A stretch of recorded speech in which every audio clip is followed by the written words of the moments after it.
Praise the Lord.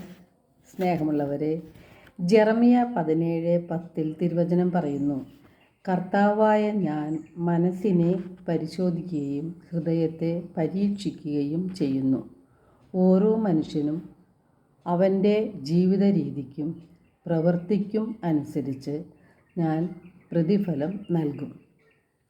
മനുഷ്യരുടെ ഹൃദയം മറ്റെന്തിനേക്കാളും കാപട്യമുള്ളതും ശോചനീയമായ വിധം ദുഷിച്ചതുമാണെന്ന് കർത്താവ് കണ്ടു.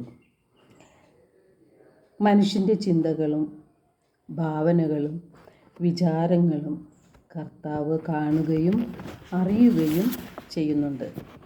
കർത്താവ് ഈ തിരുവചനത്തിലൂടെ 3 കാര്യങ്ങളാണ് വ്യക്തമാക്കുന്നത്.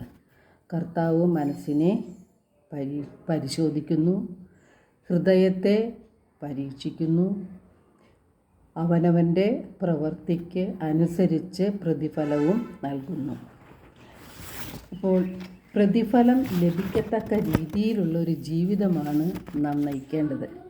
ദൈവത്തിൽ നിന്ന് നല്ല പ്രതിഫലം കിട്ടുവാൻ നാം എന്താണ് ചെയ്യേണ്ടത്?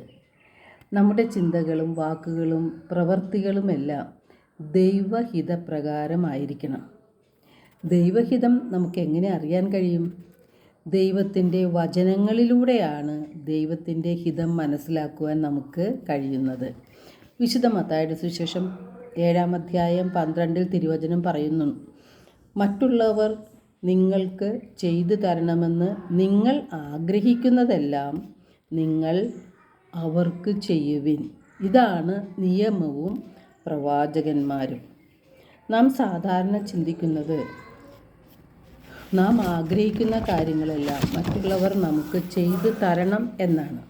എന്നാൽ തിരുവചനം പറയുന്നത് മറ്റുള്ളവർ നിങ്ങൾക്ക് ചെയ്തു തരണമെന്ന് നിങ്ങൾ ആഗ്രഹിക്കുന്നതെല്ലാം നിങ്ങൾ അവർക്ക് ചെയ്യുവിൻ എന്നാണ്.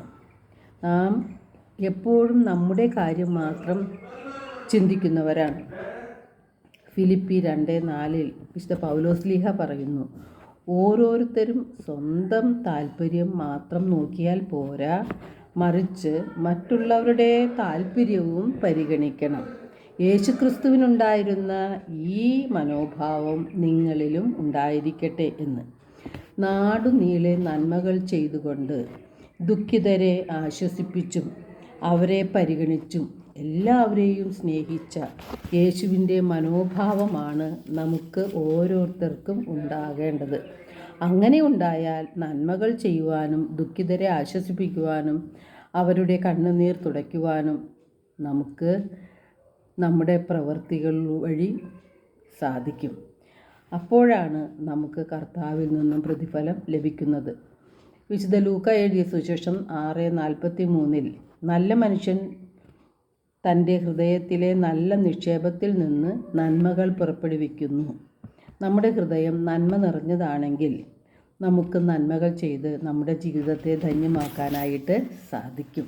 വെളിപാട് 22:12 തിരുവചനം പറയുന്നു, ഇതാ ഞാൻ വേഗം വരുന്നു, എൻ്റെ സമ്മാനവും ഞാൻ കൊണ്ടുവരുന്നുണ്ട്. ഓരോരുത്തർക്കും സ്വന്തം പ്രവർത്തികൾക്കനുസൃതം പ്രതിഫലം നൽകാനാണ് ഞാൻ വരുന്നത്. നന്മകൾ ചെയ്തും മറ്റുള്ളവരെ സഹായിച്ചും സ്വർഗത്തിൽ നിക്ഷേപം കരുതി വയ്ക്കുകയാണ് നാം ചെയ്യേണ്ടത്. എല്ലാവർക്കും ഒരു നല്ല ദിനം ആശംസിക്കുന്നു. ദൈവം നമ്മെ ഓരോരുത്തരെയും സമൃദ്ധമായി അനുഗ്രഹിക്കട്ടെ.